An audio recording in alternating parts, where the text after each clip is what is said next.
Consistency के साथ आपने बैकलॉग तैयार किया है, उसी कंसिस्टेंसी के साथ अभी आपको काम करना पड़ेगा और ये बैकलॉग खत्म करना पड़ेगा। पीछे हो गया है, अभी हम क्या करें, ये सब चीज़ें मन में चलती रहती है। सेल्फ डाउट आ जाता है कि मैं अब कर ही नहीं सकता हूँ, हम गिव अप कर देते हैं, एंड तक ट्राई ही नहीं करते। इस वजह से कंसिस्टेंसी तो बिल्कुल रह ही नहीं जाती है, क्योंकि कंसिस्टेंसी थी नहीं, तभी तो बैकलॉग क्रिएट हुआ। तो वीकली आपके 7-8 लेक्चर कंप्लीट हो जाएंगे जिस संडे आपका टेस्ट होगा, और जिस संडे आपका टेस्ट नहीं होगा उस वीक आपके 12 से 13 लेक्चर्स बैकलॉग के कंप्लीट हो जाएंगे। तो किसी के 40-50 लेक्चर्स बैकलॉग में चले जाते हैं, तो इसी तरीके आप 1-1.5 महीने के अंदर उतने लेक्चर्स कंप्लीट कर सकते हैं। Hey champs, welcome back to a new video. मुझे बहुत बच्चों के कमेंट्स आ रहे थे कि दी इतने लेक्चर्स का बैकलॉग हो गया है, बहुत प्रेशर आ रहा है, कैसे सॉल्व करें।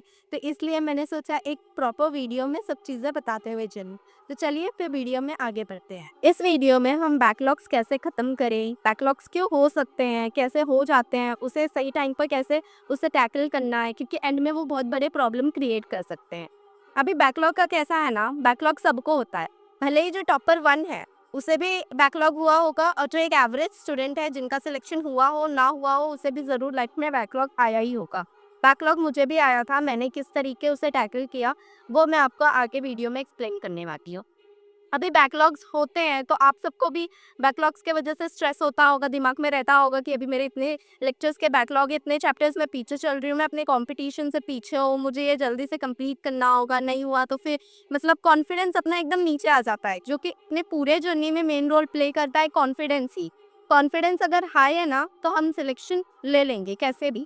पूरे जर्नी में हमें कॉन्फिडेंस हाई रखना ही रखना है, लेकिन इस बैकलॉग की वजह से कॉन्फिडेंस एकदम नीचे आ जाता है कि हम तो कर ही नहीं पाएंगे, बाकी बच्चे हमारे से कितने आगे चले गए होंगे, हमारा कोर्स पीछे हो गया है, अभी हम क्या करें, ये सब चीज़ें मन में चलती रहती है। सेल्फ डाउट आ जाता है कि मैं अब कर ही नहीं सकता हूँ, हम गिव अप कर देते हैं, एंड तक ट्राई ही नहीं करते। इस वजह से कंसिस्टेंसी तो बिल्कुल रह ही नहीं जाती है, क्योंकि कंसिस्टेंसी थी नहीं तभी तो बैकलॉग क्रिएट हुआ। अब आगे बैकलॉग ना क्रिएट हो उसके लिए मैं आगे बताने वाली हूँ आपको, और फिर रिवीजन के नाम पे तो ज़ीरो हो जाती है चीज़ें। अब बैकलॉग्स क्यों होते हैं? सबसे पहले मेन रीज़न है बैकलॉग्स होने का, वो है प्रोक्रेस्टिनेशन। हम सोचते हैं आज एक लेक्चर रह गया है, जाने दो, उसे कल करेंगे, लेकिन कल का भी तो उतने शेड्यूल का लेक्चर्स होना है, ऊपर से एक आज वाला लेक्चर एक्स्ट्रा पड़ गया, तो कल फिर वो एक लेक्चर जो रहेगा वो आगे चलते बैकलॉग ही बनते जाएगा, और उसकी वजह से 2-3 लेक्चर्स और बन जाएंगे। हमारी आदत क्योंकि बिगड़ चुकी है कंसिस्टेंट ना रहने की और चीज़ों को प्रोक्रेस्टिनेट करने की।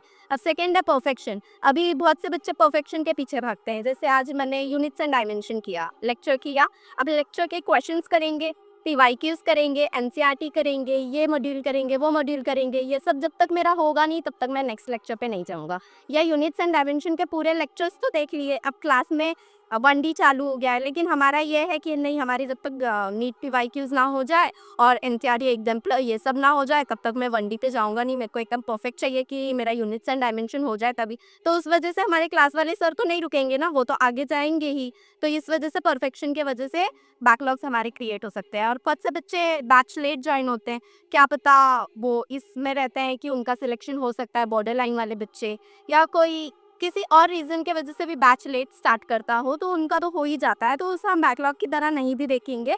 वो थोड़ा अपने स्पीड में सिलेबस कंप्लीट करे ताकि एंड में जाके वो भी नॉर्मल बच्चों की तरीके अपना सिलेबस कंप्लीट कर पाए।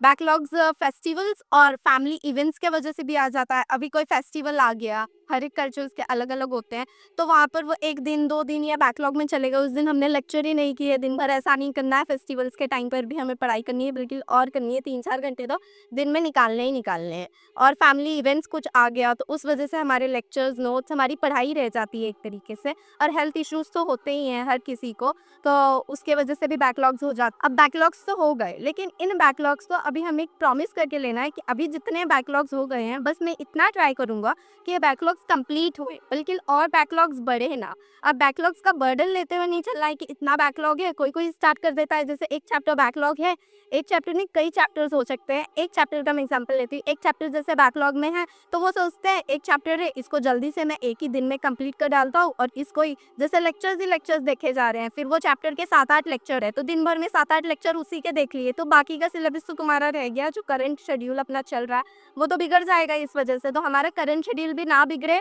अब बैकलॉग्स भी हम एक स्ट्रैटेजिक प्रॉपर स्ट्रैटेजिकली हम फॉलो करेंगे एक प्लान के थ्रू, तब हमारा ये बैकलॉग्स अच्छे से कंप्लीट हो जाएगा। भले ही थोड़ा टाइम लेगा, लेकिन एक अच्छे सिस्टम से कंप्लीट हो जाएगा, जिसके वजह से हमारा करंट सिलेबस भी हिंडर ना हो।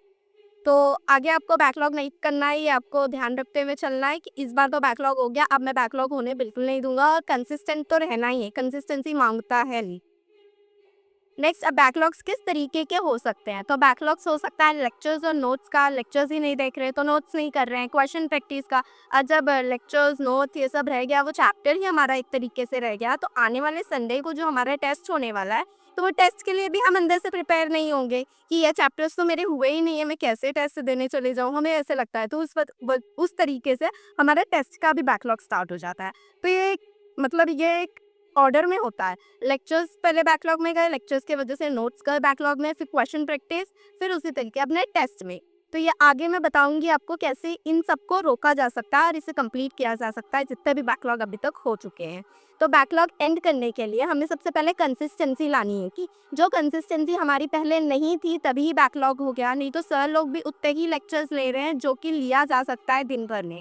आपको 10-12 घंटे, 14 घंटे दिन भर में पढ़ाई करनी होगी। तो जिस कंसिस्टेंसी के साथ आपने बैकलॉग तैयार किया है, उसी कंसिस्टेंसी के साथ अभी आपको काम करना पड़ेगा और ये बैकलॉग खत्म करना पड़ेगा और आने वाले समय में बैकलॉग आपके बिल्कुल ना हो, उसका भी ध्यान बिल्कुल रखते हुए चलना है।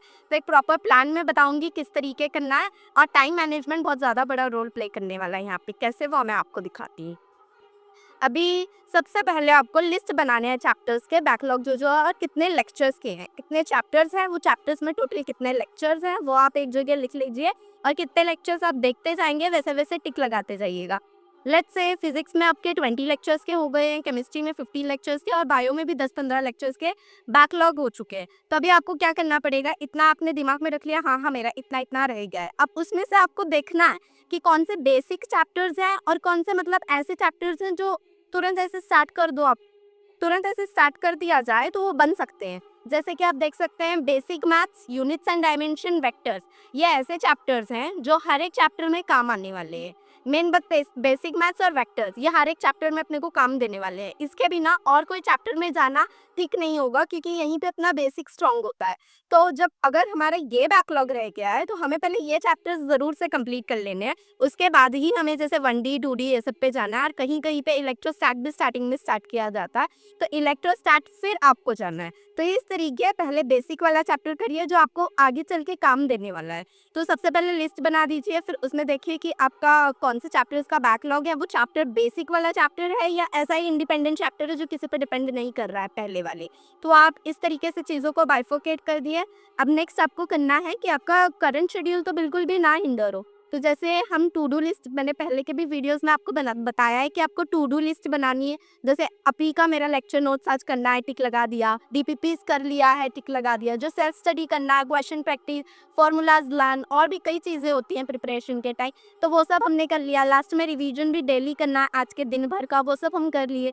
अब ये हो जाने के बाद आपको 1 घंटा अलग से निकालना है लेक्चर देखने के लिए और आधा घंटा निकालना है आपको क्वेश्चन प्रैक्टिस उसके करने के लिए।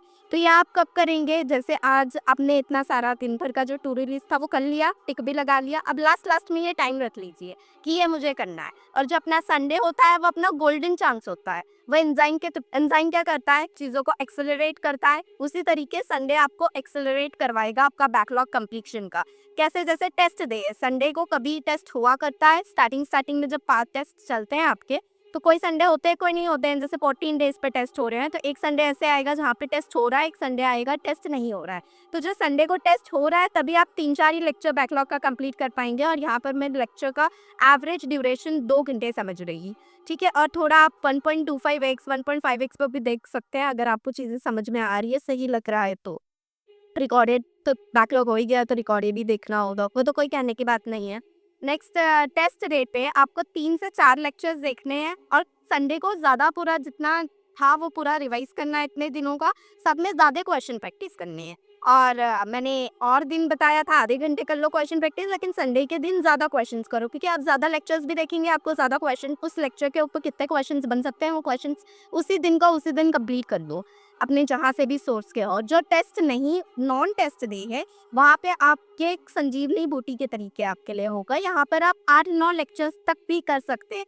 तो इस तरीके में समरी आपको बताऊँ तो वीकली आपके 7-8 लेक्चर कंप्लीट हो जाएंगे जिस संडे आपका टेस्ट होगा।